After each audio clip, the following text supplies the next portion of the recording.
Yeah, I've got number 4 and number 8. Okay.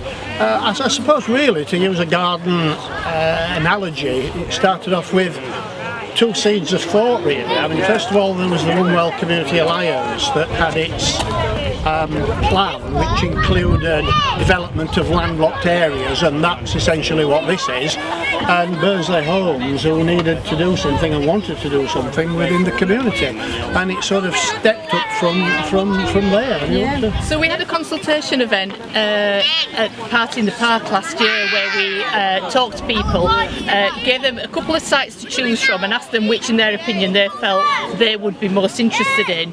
Following the consultation, this was the site that was identified as the best site for a community garden. So from there we met in February and consulted with those people that expressed an interest, and from that they had some gardens, some raised beds built, and by early April they were actually planting.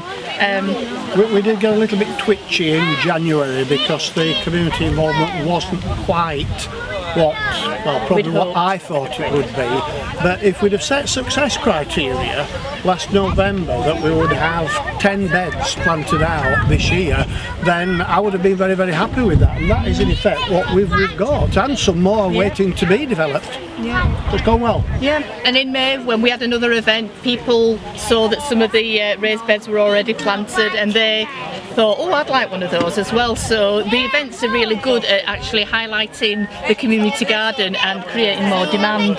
And all these people are talking to each other that have a lot of them have never met before, and you're finding a lot of the younger kids playing in mud in a safe environment, and some of the more experienced gardeners are actually explaining to the novices what to do when and how to grow stuff. So it's a lovely vehicle through which people are talking to each other.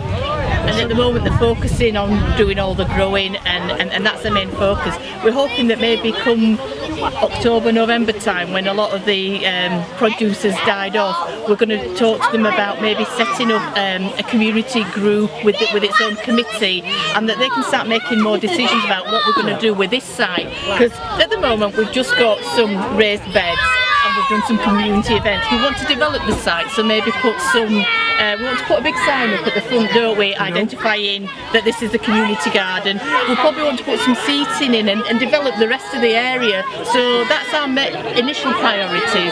The other thing with regards to the produce, we're hopefully wanting to do something once all the produce has been picked, maybe at harvest time, maybe do a harvest event, I don't know, or do like a barbecue where we use the produce and talk about healthy eating and how the produce that we've grown, how to actually eat it, because some people will be growing it and then thinking, well, what do I do with it?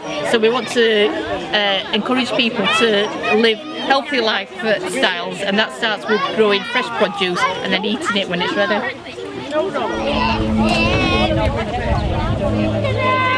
We're part of the South Area Tidy team, and we've been making the flower beds, cutting the grass, ordering the soil, obviously supplying tyres, and when there are community events we'll come down with gazebos and help at the community event. We not only do the Wombwell one, we've got one at Hoyland called Martha's Yard.